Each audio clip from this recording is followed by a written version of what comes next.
Hết tọt gật tơ. Hết tọt gật tơ chỗ lọp lệ đi ha.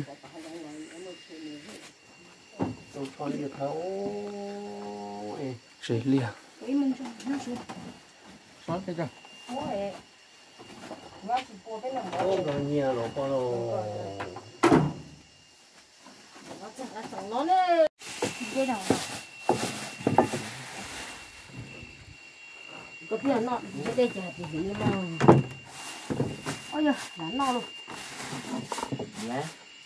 Nó cờ. Nhớ là cái con chứ. Mất to tôi lấy cho anh. Nó gì đi mất chua. Có trò nhé.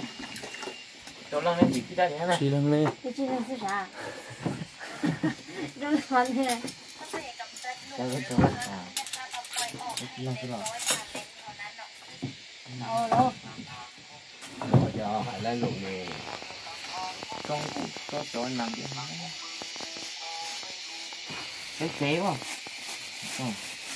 Hãy tiếp theo sao? Cái giống vậy. Xài ra chị. Tiếp lên mấy cái thứ. Ủa, cái này highlight mà. Có gió hình rề. Chi. Bà pin.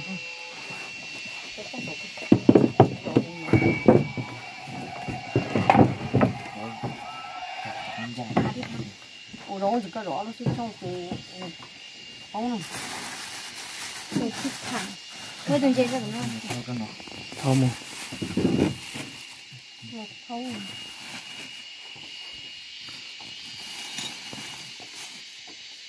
Cái chỗ ha. Đi xuống cái cho con mong mà đang đẩy tới cái nhà chị tiếng nhau ba tàu kéo xuống nó đâu tê tê này mà tao có chọc thử tê tê giống mỏ có nó ca chơi luôn rồi tê chỉ mong rằng xoay giả tới rồi có cho này Túi. Túi được. tôi nghe nó nó thất lại nó đi đập cả nó là chị ăn chúng nó đi nữa. Cái cầu. Ồ, giờ cá này nó nên nó rồi giờ bắt xa cho. Ở bên đó nó cái nhóc nó ôn ôn rau thế cả. Có đó là nó hả? Rồi hỏi chúng này họ bỏ nữa. Lá từ chả hia. Chả hia gì à?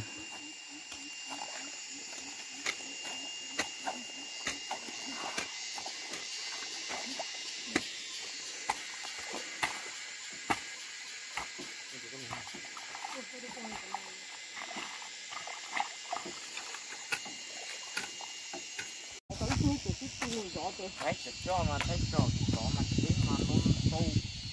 Rồi trên tỷ nó cho số một để lấy mà trên đủ hết một bạc. Lấy cho.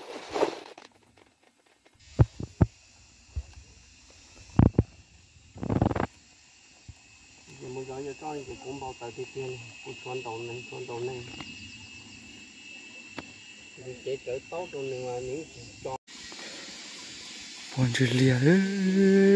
Chụp con gì đó đi. Nó bị truy lăng xem này.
Với con chơi này.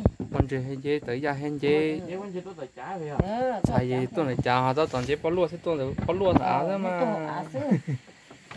Tôi hàng chơi tôi này chả ta đi hả?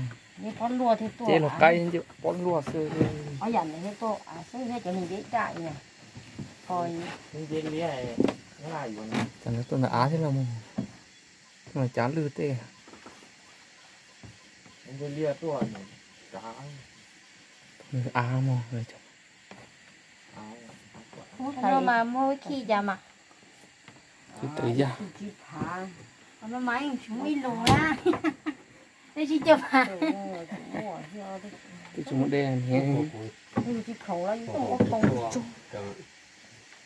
Tại cũng chỉ hàng xe cho tiền hoa. Tao cũng đầu phá lắm mẹ. Không có mấy đồ. ít khi chip pa ít lư ít sản chi có thời nó cứ lấy rồi là mò lên có thời có mò mà ít khi chỉ tàu phá đó là chỉ có mình nó nó muốn nó to này nó nhưng mà ô đó thì tiền nó lo này tôi mới tiền hết chay rồi thôi Của mình đó có nó thấy cái màu về chỉ lúc nào còn được chưa tôi sẽ phá cái sẽ phá luôn tiền đó thì nó giờ họ chỉ cá lị nó giờ họ chỉ nhén nó lị chỉ muốn mua tự sự nó là chỉ phá không có cái chuyện này cái chuyện này chứ nhà thì chị trai thì một cái đó thì cái kiểu ô ít tu thâu hồ ít tu thâu tọt đá ít tu mà người thì trả lệ ý không mà mày